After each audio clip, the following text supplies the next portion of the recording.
As the world and our lives continue to get faster and more complex, being cognitive resourceful is becoming more and more valuable, much more necessary in our day-to-day lives.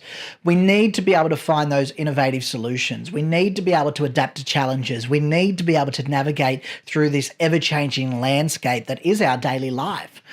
So, when do you stop to think about where you can apply resourcefulness in your own life? It's great to learn all of these things, but why does it actually matter? Where can we actually put it into place?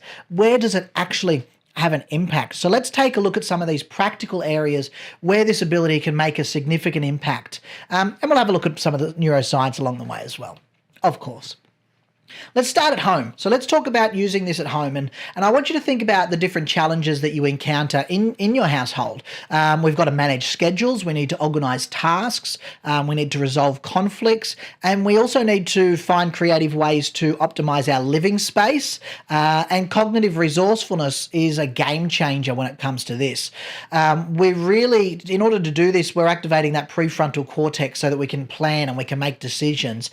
And when we've got a higher level of cognitive resourcefulness, we can be more efficient, we can be more innovative in these solutions, and we can start to think outside the box a little bit more to optimize our home environment as well.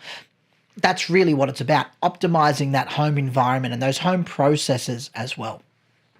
Let's think about at work. What do we need at work? Number one, productivity. That's really what we want at work. So whether you're tackling complex projects or you're collaborating with people or you're dealing with time management challenges, resourcefulness is the key to excelling at these. And the reason is we're engaging those networks that need cognitive control and attention and working memory.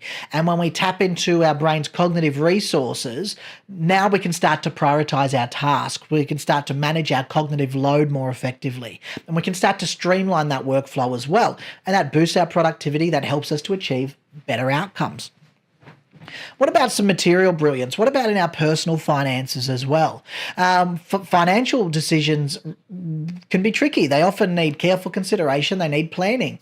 So when we've got a high level of cognitive resourcefulness, we're better at contemplating our budget. We're better at investment strategies. We're better at evaluating financial risks. And that's because we're engaging that dorsolateral prefrontal cortex that's responsible for those executive functions.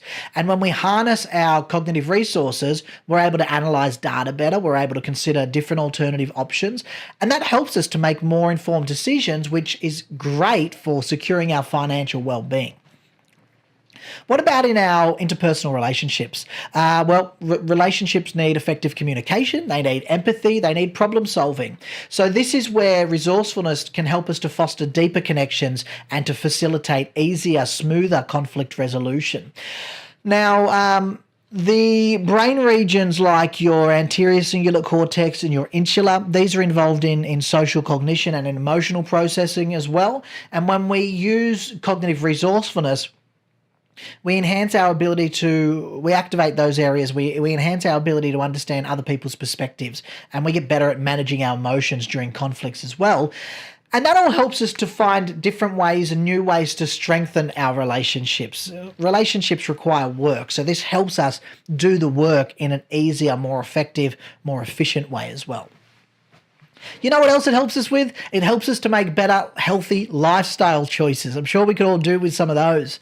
When it comes to maintaining a healthy lifestyle, we need to get resourceful. We need to be able to plan nutritious meals. We need to fit in our exercise routines. We need to manage stress. We need to overcome obstacles, and we need to do it all on a budget as well. So this is really your cognitive abilities at work, juggling all of those balls, keeping them all in the air, and making sure we can fit them in with the resources that we've got. And this involves your prefrontal cortex. This needs your hippocampus involved. This needs your amygdala coming to the party as well, because we've got things like decision making and memory and emotional regulation that we need to be in control of. And we can do that if we work on our resourcefulness as well. It's going to help us to overcome those barriers, to develop more effective strategies, to establish those healthy habits as well, to support our overall well-being.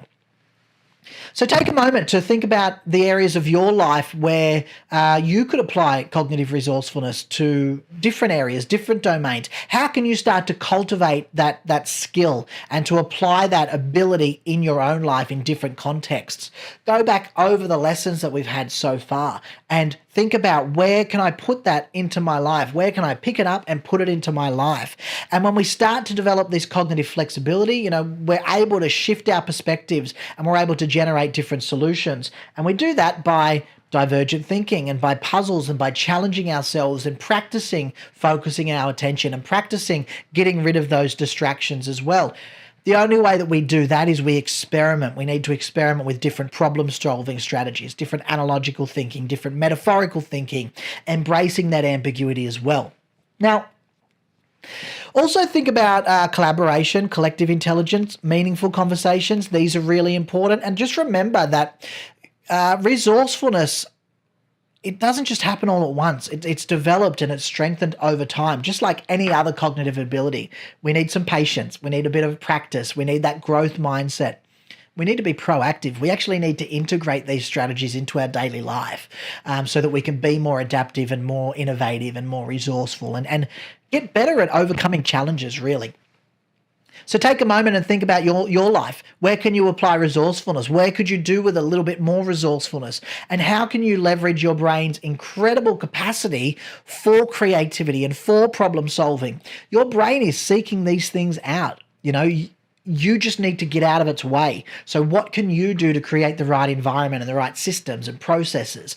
And we do that by exploring these questions and really just embracing the power and the possibility and the potential of our cognitive resources so that we can start to thrive in the complexity of the crazy, chaotic world that we all live in. That's all for now. Bye now.